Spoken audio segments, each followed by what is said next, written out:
Bismillahirrahmanirrahim. Assalamualaikum warahmatullahi wabarakatuh. Hello students, how are you today? I hope you are in a good health. Amin ya rabbal alamin. Dan semuanya, sebelum kita memulai pembelajaran pada hari ini, yuk sama-sama kita mengucapkan lafaz basmalah. Bismillahirrahmanirrahim. Baiklah Ananda, sebelum kita memulai pembelajaran pada hari ini, jangan lupa juga untuk berdoa sebelum belajar. Yuk kita baca doanya bersama-sama. Bismillahirrahmanirrahim. Raditu billahi rabbah wa bil islami dina wa bi Muhammadin nabiyya wa rasulah. Rabbi zidni ilman warzuqni fahman wa amalan sholiha. Amin. Oke, anak-anak ustazah, untuk video pembelajaran kali ini kita akan membahas mengenai teks narasi bagian 2 dengan saya Ustazah Rika Ardianti SPD. Nah, pembahasan pertama kita ya mengenai tema. Anak-anak ustazah masih ingat kan tema itu apa? Jadi pada video pembelajaran sebelumnya ustazah sudah jelaskan materi tentang tema. Nah, singkatnya tema itu adalah ide pokok ataupun inti dari cerita. Nah, pada kali ini, pada bagian 2 ini ustazah akan menjelaskan mengenai contoh dari tema. Nah, ini ada salah satu contoh dongeng ataupun cerita narasi yang berjudul Harimau dan Kucing.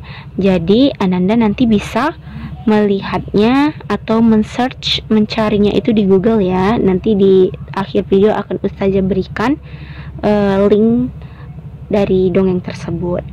Jadi temanya itu contohnya adalah kesombongan murid yang lupa dengan gurunya. Nah, contohnya seperti apa dalam teks itu? Contohnya seperti ini. Yuk kita baca sama-sama yuk. Waktu terus berlalu, semakin lama harimau menjadi sombong dan takabur, sehingga ia menjadi teror dan penyebar ancaman bagi setiap makhluk yang hidup di dalam hutan itu. Ia jarang menemui gurunya lagi. Harimau semakin lupa diri. Kalau dulu harimau membunuh kijang dewasa untuk makan, sekarang ia telah berani membunuh anak kijang atau rusa hanya untuk kesenangan saja. Keamanan dan ketentraman hutan menjadi terganggu. Nah, jadi berdasarkan bukti yang kita bacakan tadi, dapat disimpulkanlah bahwasannya tema dari cerita Harimau dan Kucing itu adalah kesombongan murid yang lupa dengan gurunya. Nah, setelah tema, maka ada unsur intrinsik yang kedua, yaitu alur. Nah, alur itu apa sih? Alur itu kan sudah ustazah jelaskan bahwasannya alur adalah jalannya cerita atau rangkaian peristiwa. Nah, dari cerita Harimau dan Kucing, alur yang digunakan itu adalah alur maju. Karena dalam cerita ini, rangkaian peristiwa urutannya itu sesuai dengan waktu kejadian atau ceritanya itu bergerak terus ke depan. Nah, jadi bergerak terus ke depan itu dinamakan alur maju. Anak-anak ustazah, jadi alur maju itu selalu diawali dengan yang namanya orientasi. Nah, anak-anak ustazah tahu nggak orientasi itu apa? Jadi orientasi itu adalah pengenalan. Nah, orientasi pada alur maju itu dia isinya adalah gambaran umum atau pengenalan yang akan membawa cerita, gambaran awal cerita. Nah, itu dia yang namanya orientasi. Jadi, orientasi itu adalah pengenalan. Pengenalan seperti apa? Pengenalan dari cerita itu. Nah, yuk kita lihat contohnya ya. Dahulu kala, kucing adalah guru harimau. Kucing, sang guru berwarna putih, berekor panjang, nampak gemuk dan menggemaskan. Sedangkan sang murid Harimau sebenarnya hampir mirip dengan kucing, namun berperawakan besar dengan tubuh warna orange dan dihiasi garis-garis loreng yang berwarna hitam. Nah, jadi itu adalah salah satu contoh gambaran awal atau informasi umum mengenai pengenalan cerita. Ya, itulah yang disebut dengan orientasi. Lalu, ada juga tahap kompilasi. Kompilasi ini adalah gambaran awal masalah. Nah, setelah orientasi pengenalan, maka masuklah kompilasi. Gambaran mengenai permasalahan yang akan muncul. Contohnya yaitu, waktu terus berlalu. Semakin lama, harimau menjadi sombong dan takabur, sehingga ia menjadi teror dan penyebar ancaman bagi setiap makhluk hidup di dalam hutan ini.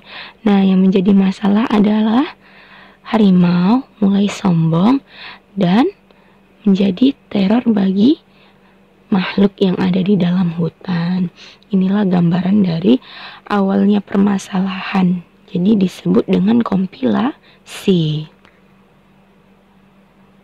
Nah, setelah adanya orientasi, kompilasi, maka ada juga yang dinamakan dengan klimaks.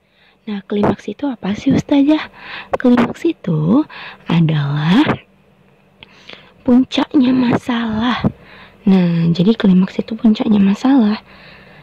Klimaks dari cerita harimau dan kucing itu yaitu ketika harimau ingin menguasai seluruh isi hutan dan ia meminta kepada kucing, sang guru, untuk memberikan ilmu memanjat pohon agar bisa menangkap burung dan tupai, sehingga ia dapat menguasai hutan.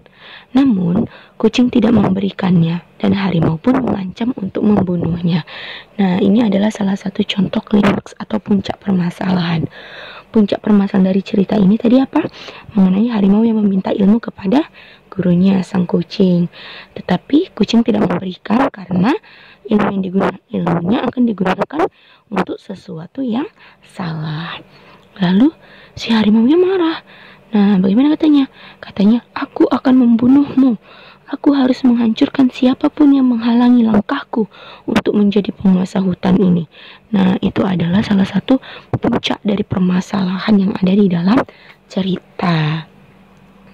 Nah, ketika klimaks sudah muncul, puncaknya masalah itu sudah muncul, lanjutlah paragraf resolusi.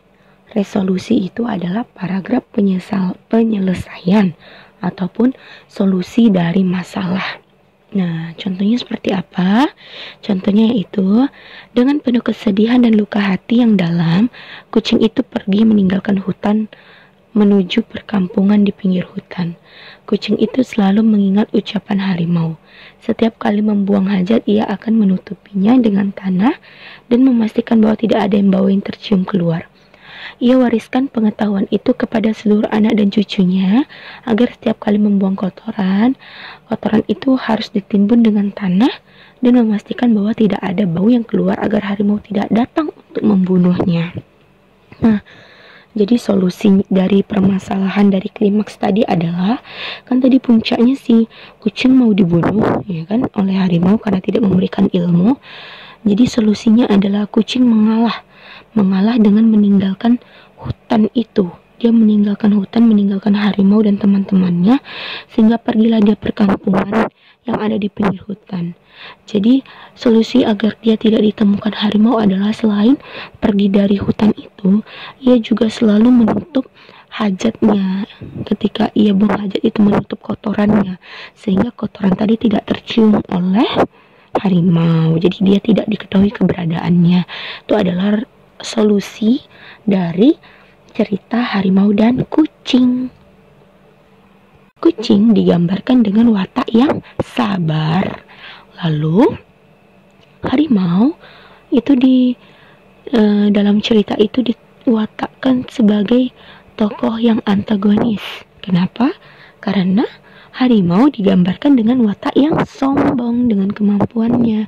Jadi anak-anak ustazah sudah tahu ya perbedaan dengan protagonis dengan antagonis. Selanjutnya kita masuk mengenai latar atau setting. Latar atau setting itu ustazah jelaskan ada 3. yaitu ada latar tempat, latar waktu, dan juga latar suasana. Nah, untuk latar tempat di dalam cerita Harimau dan Kucing itu adalah tempatnya berada di dalam hutan. Nah, contoh kutipannya seperti ini. Pagi hari menjelang, langit cerah berwarna biru, dan matahari memancarkan sinar kebahagiaan di dalam hutan itu. Kucing masih bertengger di atas pohon, menikmati hangatnya sinar matahari yang menerpa wajahnya pagi itu. Jadi latar tempatnya adalah di dalam hutan. Kalau secara khususnya ada di mana? Kucing berada di atas pohon. Itu adalah tempatnya. Latar tempat berarti penjelasan atau keterangan mengenai suatu tempat yang ada di dalam cerita. Lalu ada yang namanya latar waktu. Latar waktu itu adalah keterangan mengenai waktu. Nah, latar waktu di dalam cerita Harimau dan Kucing itu adalah pagi hari. Nah, salah satu buktinya apa? Buktinya adalah pagi hari menjelang, langit cerah berwarna biru dan matahari memancarkan sinar kebahagiaan di dalam hutan itu. Jadi si penulis langsung menjelaskan waktu ataupun meletakkan latar waktu dalam ceritanya, yaitu pagi hari menjelang. Nah, setelah latar tempat dan latar waktu, maka yang terakhir adalah latar suasana. Latar suasana yang ada di dalam cerita Harimau dan Kucing itu adalah tegang dan sedih, menegangkan dan menyedihkan. Menegangkan itu bagaimana, dan sedihnya itu bagaimana. Jadi contohnya seperti ini. Ketika harimau ingin membunuh kucing, dan kucing itu merasa sangat sedih melihat tingkah laku muridnya, yaitu harimau menjadi sombong dan lupa diri. Jadi menegangkannya itu bagaimana? Menegangkannya itu waktu munculnya klimaks permasalahan. Ketika si harimau ingin membunuhnya, ketika harimau ingin meminta ilmu kepada kucing tetapi kucing tidak memberi, lalu harimau ingin membunuhnya. Nah, itu terjadilah suasana yang menegangkan dan juga menyedihkan, karena pada saat itu kucing benar-benar sedih terhadap muridnya. Nah, selanjutnya adalah sudut pandang. Sudut pandang di dalam cerita Harimau dan Kucing itu adalah menggunakan sudut pandang orang ketiga atau third person point of view. Nah, hal ini dikarenakan tokoh-tokoh di dalam cerita selalu menyebutkan nama. Nah, atau kata-kata ganti. Jadi kalau ada yang menyebutkan nama atau kata ganti seperti ia, dia, atau menyebutkan nama-nama tokoh ceritanya, itu adalah menggunakan sudut pandang orang ketiga. Khususnya yang utama, itu tokoh utama kerap terus menerus disebut dan sebagai variasi dipergunakan kata ganti. Jadi kan di dalam Harimau dan Kucing ini penulis terus-terus menggunakan kata harimau, menyebutkan kucing, menyebutkan dia, menyebutkan ia. Nah, itu adalah sudut pandang orang ketiga. Nah, yang terakhir itu ada amanat. Amanat itu adalah pesan-pesan yang ada di dalam cerita. Nah, amanat dalam cerita Harimau dan Kucing ini adalah sebuah perenungan bagi kita semua yang diberikan oleh penulis agar kita tidak sombong dengan apa yang kita miliki, dan jangan sampai kacang lupa dengan kulitnya. Artinya kita melupakan jasa orang-orang ketika kita sudah berhasil. Nah, kita itu harus selalu ingat kepada orang yang telah memberikan ilmu ataupun jasa kepada kita, itu ya. Jadi intinya kita sebagai manusia itu jangan sombong, dan jangan sampai kesombongan kita itu membawa celaka bagi diri kita, tuh ya.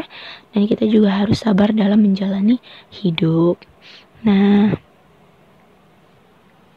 oke, untuk video pembelajaran kali ini tidak akan ada tugas yang Ustazah berikan. Jadi sekian penjelasan dari Ustazah.